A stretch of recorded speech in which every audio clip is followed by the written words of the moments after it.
Hello everybody, I'm Eustace Farmer and I'd like to welcome you back to my second and final update to my little Gemeinde Rade project. This is version 3.0 final. You'll notice the splash screen when you load it. It's going to say 3.10. That's a typo. It was 4 o'clock in the morning when I updated the splash screen. So just know it's version 3.0. So I'm going to go through all the changes that I've made, and these were changes based on YouTube viewers and forum members' feedback. So I want to thank you all very much for your input, and I have implemented pretty much almost all of the requests, so I hope you will enjoy the map. So as you see here from my last video, which was an afterthought, I had put in this paver sidewalk, which wasn't included in version 2, but it is now, along with the little planter barrels that I made, so that's there. And you're going to get a Jolly Joker scooter if you're joining our multiplayer game server and you download the mods and the map for that way. So have fun with that against that mean traffic. And then if you come through this area here, I came through here with the biggest trailer Giants makes attached to the Challenger with triple wheels on it. And it came through here just fine with room to spare. You could make the turns without a problem. And then if you came down here, the wall actually jutted straight out and it made this area very tight. So I pushed the wall back into a radius and put some hedge around it and made this area much more open so you can turn through here with ease. And then down over here, there was a gate leading into this grass field, and it was very tight when these clamps are full to get in here, you know, with large mowing equipment or, you know, foraging wagon. So what I did was, we'll just run around the corner here. I put the gate in over here. So this is now, you can make the turn to get in here. And if you can't make the turn, if you got too big a trailer or whatever, you can come down through this way towards the other clamp, make a loop, and then straight in you go. So I think this is going to work out much better. And I incorporated this root crop storage bunker. So it still does this weird random texture flashing where the sugar beets in here will turn black. But it doesn't throw any errors or anything like that. So I kept it. It's behaving itself now. But if that happens to you, I don't know what's causing it, but you can always put something else here if you want, or just look the other way. And then, of course, you'll get your root crops back over here, just back in, under that conveyor. And then down on this side of the wall, these pine trees here, there was some deciduous trees that were overhanging the clamp, so I added more pine trees instead in place of those, just so you have a more clear view, especially for those that like to drive outside the cab. Things like the trees along the roadsides can really mess with your camera view, so there's several areas on the map that I have moved the trees back or eliminated them. And now if we come in here to this large storage shed, on the left is your vehicle shop and on the right is storage. Well, I put these partitions up to kind of delineate the spaces. So here's your custom shop over here and your storage over here. So now if you're a crazy driver, you can drive through there and you'll hit the wall and not your stuff parked in there. And then these silos, I took away the big shed that was here and I moved the silos around and positioned them out here. And this is your filling point right here. So I had to reconstruct all this myself, and it was tedious, but I got to say it was fun. And then you'll pull right through here to drop off your spoils of your harvest, and it's well lit. I have 3 lights up in that overhang, so you'll be able to do some night farming. And then over here, not only can you fuel up your vehicle, but you can wash it at the same time. And then I put in this big carport, for lack of a better word, and I raised it up nice and high so you can put whatever you want under there. And then back here you can put whatever you want. There's just a nice level dirt area. Use it for parking or whatever. And this little wall over here keeps you from backing into the fuel tank and blowing yourself up. And then over here, this is where the old shed used to extend out to. I mean, I've added more dirt, but it used to come out to about here, and then there was like a lean-to shed off of the back of that. So it made this area very tight to hook up equipment. And there was a well over here that, you know, was just decorative. But this is all the space you had, and this is the reset point. You know, when you buy things from the shop, So I wanted to really open this up so you had plenty of room to come in and hook things up without having to back into them and turn them around. And then I extended these animal dialogue triggers and I marked them all, so they all have the yellow and black brackets now. So there you go. So you can come through here to blow in your straw as well. But as you see, they work. And they're in front of the door on the pig farm as well, which I'll show you. And then I'll show you also where it is on the sheep farm, which is going to be pretty obvious now. All right, so moving along back here, there used to be a pallet filling station, and I got rid of the pallets because, to be honest, I hate them. They're unruly and expensive. So I put in the seed and fertilizer placeable filling stations. So I hope this will work out better for you. I know it works out much better for me.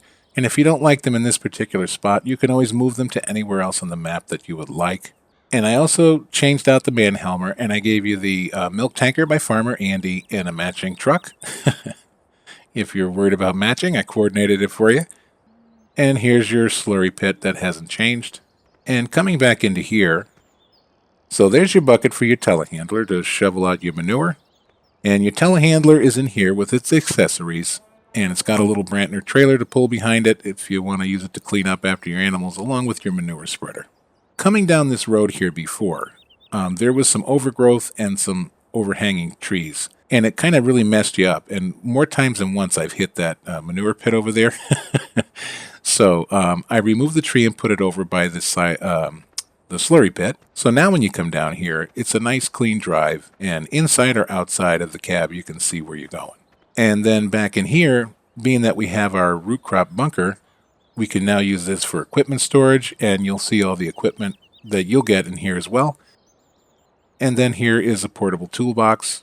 You just kind of take it down off the shelf. And I did put it a little high. I apologize. And you just drop it down in front of whatever you want to customize. Press R on your keyboard. And voila, there you go. And now when you're done with it, you can just leave it where it is. Once you close the map and come back into the game later on, it'll go back to where it belongs. So this is the Culti-Plow by Stevie. Is it 100% realistic? Well, I don't know, because I don't know if they exist in real life. But what I will say is this plows and cultivates the field at the same time. And once you start using it, I dare say you won't want to be without it. So I put one in the game. If it's not your style, you can always sell it, but give it a try. And whether you take the chemical or organic approach, I've incorporated all the equipment to do both.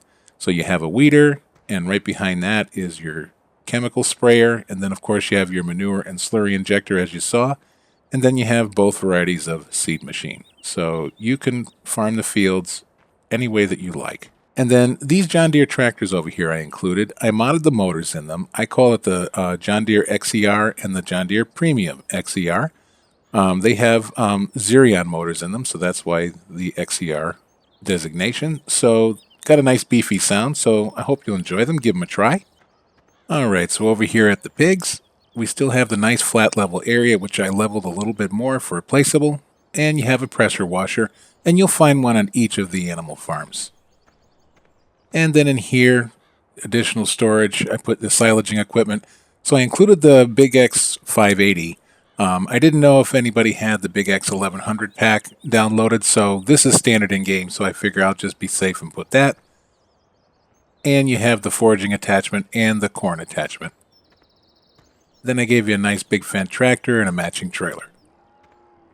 And out the door and down the path here, we come to the first big shed. And I have the root crop harvesting equipment in here. So the one on the right, the brown one, is for your potatoes, and that's a Homer. And then the one on the left is the pickle beet color for your sugar beets. And then the one in the middle is the Terraphelis. And this is a modded pack by Stevie. And the nice thing about it is you can use a Homer to harvest sugar beets. And the Terraphelis, this particular one, picks up everything, not just root crops. So it's like an overloader / conveyor for everything. So I think you're going to find that that's going to come in pretty handy. So I hope you'll enjoy that. And I'm sorry, I don't remember the download for that. I can't find it anymore. So like I said, if you join our multiplayer, you'll have it then. And this is the storage area that I was talking about. One used to be on the main farm that looked like this, and you could see how big it is. So in a tight space like the main farm was, this was just too big. But it's a really nice shed. And that's your pig manure over on the left. And then down just over here, this is where you drop off and pick up your animals, and I extended the animal dialogue trigger. There you go. Mark them out as well. Easier to find now. And if we just come around the corner here, meander down this dirt road, we're going to come to this path. And this was here before. But the change that I made was I made these dirt access roads off to the left here. So now you have a shortcut, which used to be forest, into the honey milk factory area, which you can also access from the street. And I added in the honey milk trailer that was in the pack just because it's pretty cool. So I thought you'd enjoy that. So just down the road here on the right-hand side, this is the facility to make seeds. So you put cereal grains and fertilizer in there and get seeds. And then if you come in the back way here, this is the sell point in the slow bee pack. And this point takes everything.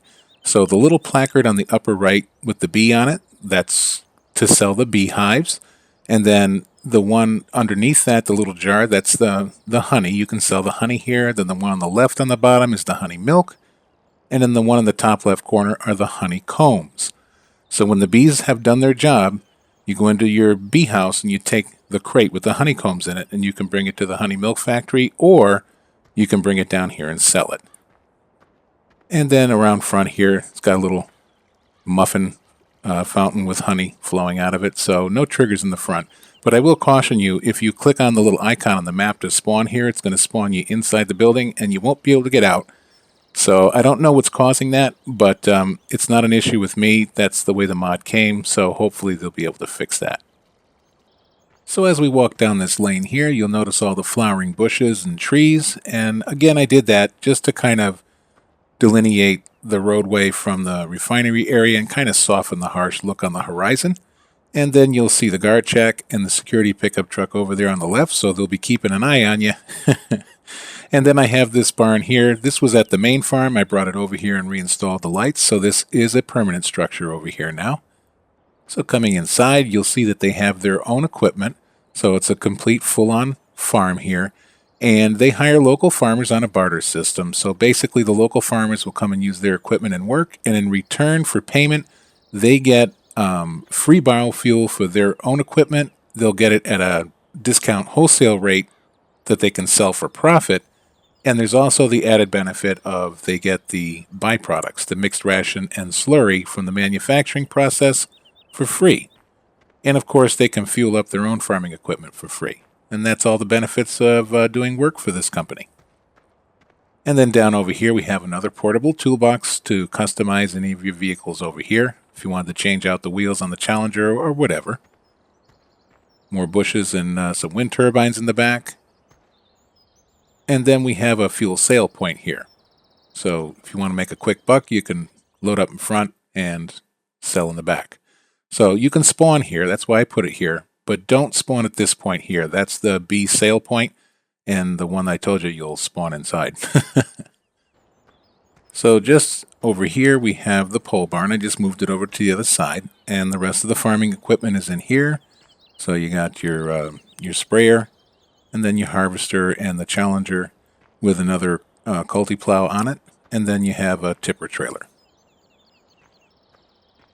And just around the side of the pole barn here, you have another seed and fertilizer filling station over here. So it's going to take you a couple of fill-ups to do these big fields. And then these biodiesel storage tanks, they're going to hold the overflow. So the one on the left is your inflow and the one on the right is your outflow. So you put it in on the left and take it out on the right. And there's little screens that tell you the capacity. And I gave you 6 of these tanks. So you can have a busy place. And just to refresh what I said last time, you dump your canola into here, and then when the manufacturing process is done, you'll get your mixed ration out of there, and then your biofuel load trigger is there, and then down over here you're going to get your slurry. Now just to clear things up with that, you might be wondering, how do you get biofuel, which is made from canola, but you get poop? Well, it's not a slurry of poop. A slurry can be an emulsion of anything. So it's usually a liquid mixed with a solid, and it's usually water with a solid. So with slurried manure, it's manure and water. But you can have a slurry of anything. And they even reference the word slurry in the cooking world. Oh, yum, yum. So here's a little overhead view for you. So as you see, I tried to make it look like it belonged here and that it just wasn't a bunch of stuff just plopped down here indiscriminately. So I hope you think I've accomplished that. And then over here on the left side of the facility, this is a little personal touch I wanted to do for all of you. I planted this field of canola, and I did it the good old-fashioned way. No Giants editor magic or anything, no AI help. So I plowed, seeded, and fertilized this field myself, and you can see that by my terrible tram lines. Believe it or not, this is like only the second time I've ever done tram lines. And I also did this field in back of the refinery as well. This originally I deleted the field and made it all grass because I thought the refinery would take up more space. So the rest of it was grass, but I decided it was more appropriate to have some canola. So there's still plenty of grass to mow. Believe it, this is like 3/4 canola and then the rest is all grass. I also took extra care to go around the pylons. I didn't go around the back way because, you know, that could be a little frustrating with the harvester and stuff. So I kept it in front of the pylons. You can always extend it back there if you like that kind of challenge, but I wanted to make it easy on you. And this dirt road I made in version 2, and you have little ways to sneak out of the field. But what I did was I extended it back here. I moved over the rock ledge that I put in, and I made a little back entrance over here to the lumber area. So there's a little vehicle custom shop down here. That's the carpenter for the beehives. Then a nice big storage shed for your scorpion and all your logging equipment if you like to log. And then the little sawmill to make your boards, which you'll use to build your honey milk factory. And then the wood chip storage. And that's 400,000 capacity, so you can fill that right up. And if you don't like to do logging, you can still utilize this facility by filling it up in the XML. It's very easy to do, and I will make a video on how to do that. But if you just want to get the stuff out of it but don't want to be doing the lumber to put into it, that's okay too. It's all on how you want to play. So the lumber sale yard, I haven't edited any further, just this entrance over here, which I did in version 2, and another little way to sneak in over there. And that is your wood chip storage over here on the right there, and then your lumber trigger over here. So like I said, I did a lot of work back here in version 2, but I really haven't touched it in this particular version. And just as a little refresher note, there are gold nuggets on the map, and you're going to find them encased in these little trash bags over here, which I thought was very clever. So when you run into these, even though there's 2 bags, there's 1 gold nugget per set of these. So that's pretty cool. So moving over to the garden center, so you're going to see you have 5 of the 6 bee houses are over here now. So they were off to the left over there, but I moved them over here because when I was mucking around here, I noticed that this house back here had a little play set in the backyard. So there would be children playing in the yard. So just to kind of keep things sensible, you figure you wouldn't have beehives, you know, neighboring somebody's yard with children. So the worst that can happen is they'll get a little whiff of manure. And that little beehive there should be fine. It's far enough away. And over in here, what I did was there was a building going lengthwise where this yellow hedges that I put in. So I eliminated that building to kind of open it up, put the brick storage bunker over here, and then I put the placeable hydrant over here as a water trigger to fill up your trailers. And then just out here I put some benches so you and your friends could sit down and watch the world go by on the street outside. So this is the original entrance to the dealership, and as you can see, it's very narrow and tight. Very difficult to get big large equipment out of here, and the dealership was right here in the middle. And off to the left side of it, it had another lean-to thing there jutting out. So it made hooking up your newly purchased equipment very difficult. You kind of had to back into it and shift it one way or another. So I moved the dealership into the back of the lot, and I took a little bit of the neighbor's yard here and made this big area here. And you still got the nice big trigger here to sell and or customize your vehicles. And even though you're still limited, you know, you have to move an item out of the way after you purchase 4 to get more in there. At least you have a lot of room to hook it up. And then there was a house with a backyard in this space here, and I eliminated that and extended the cobblestone out and did some terrain leveling and stuff and made this and capped off the sidewalk that I removed nicely. Big change here. So now you can get anything out of here with no stress whatsoever. So I hope you enjoy that. So I'm down at the Rifeson, and this is the milk sale point that I installed in version 2. So if you didn't see that video, this is where you'll sell your milk at the Rifeson, and that shed is where they house the pumps and refrigeration to take care of the milk that's here. And you got your seeds and your fertilizer over here. And then just over here, this is where you're going to tip all your grains. So if you don't have a tipper where you can change the sides, you'll have to come in at an angle, back in at an angle. Otherwise, you just tip to the left and it'll go right in as long as you're within the trigger markers there. So last but not least, here we are at the sheep farm. So as you come in here over to the left, that's where you're going to feed your sheep. And then right about where this little triangle is here, that's where the animal dialogue will come up now. So I've extended it out quite a distance, as you see. And then as you go through the gate, it's going to come just before these triggers. That's where it ends. And back over here, I made a little dirt area and put some markers down because I extended the water trigger to this side of the trough. It was only on the other side before, so now you can water your sheep through here as well. You're still going to have to back up good and close to it, but at least you can get it from both sides. So there you have it, my friends. I hope you enjoyed the tour, and I do hope you'll take a chance and play the map. So please do come on over and join 3dudesgn.com. And when you get inside there, you're going to see a board called the Multiplayer Lounge. And within that board is my thread. It's the Gemeinde Rade 3.0 update. So all the details will be in there. You'll have a download link so you can download all the mods and the map in one pack. And then there'll be another link to download my save game file and how to go ahead and install the save game file. It's very simple, but it's imperative that you do that. Otherwise, a lot of the buildings and other things will not materialize. So please do that as well. And as always, if you have any questions or need help with any of that, you can PM me via the forum, and I'm happy to help any way I can. So until we meet again, my friends, please take great care of yourself, okay? And bye-bye for now.